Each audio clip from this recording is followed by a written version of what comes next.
देखिए, धरना अब किसी के कहने से कोई विफल नहीं होगा। धरना तो आपने देखा होगा कि 10 तारीख से लगातार हमारी संख्या बढ़ रही है और लोगों को ये लगने लग गया अब तो कि सरकार की छाती पे हाथ आ गया है। प्रशासन पूरा विचलित है 17 तारीख के बाद में, हमारी रैली होने के बाद में। और आज तहसीलदार जी आए हैं, वार्ता उन्होंने की है और हमने स्पष्ट कह दिया कि हमने ज्ञापन बार बार हम नहीं देंगे। हमने आपको ज्ञापन दे दिया और उस ज्ञापन के ऊपर आप चर्चा करो। आवंटन जो भी किया है आवंटन को रद्द करो और नए आवंटन होने नहीं चाहिए, ये हमें लिखित में चाहिए।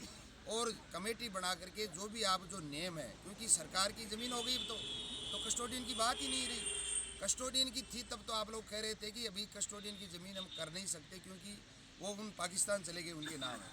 लेकिन कलेक्टर महोदय, अब तो आपकी ज़मीन है, आपके अंडर में है। जिस तरह से आप सरकार को दे रहे हो, पुलिस को दे रहे हो, यातायात पुलिस को दे रहे हो, सर्किट हाउस को दे रहे हो, उसी तरह से किसानों को दे दो। इसमें तो कोई बात नहीं है। तो हमने तहसीलदार जी को कह दिया बाकायदा कि आप हमारी बात पहुंचा दीजिए। और फिर मैं तो प्रशासन को कहना चाहता हूं, हम बैठे हैं शांतिपूर्ण, कोई ऐसी दिक्कत नहीं है।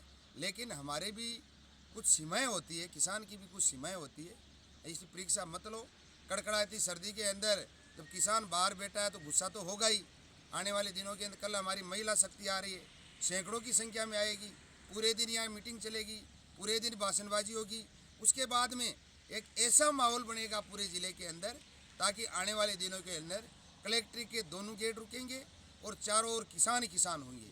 लेकिन हम नहीं चाहते, वो हम ये भी नहीं चाहते कि हमारा कोई टकराव। हमारी साधारण सी बात है, जिस तरह से आपने आवंटन थानों के लिए किया उसी तरह से किसानों को कर दो। क्योंकि किसान की ज़मीन है, 80 साल से किसान जोत रहा है, खेती कर रहा है, आज भी काबिज है, तो उसमें कौन सी दिक्कत है? ऐसी होनी भी नहीं चाहिए। 18 मार्च 2023 का जो आदेश है, उस आदेश को नए सिरे से आप रिस्टैंड करवा लो और ये ज़मीनें हैं जो नाव कर दो, कोई दिक्कत नहीं है। तो पुनः हम तो आपके माध्यम से यही कहना चाहेंगे कलेक्टर महोदय को कि आप इस मामले में ऐसी कोई भी बात करने की ज़रूरत नहीं है।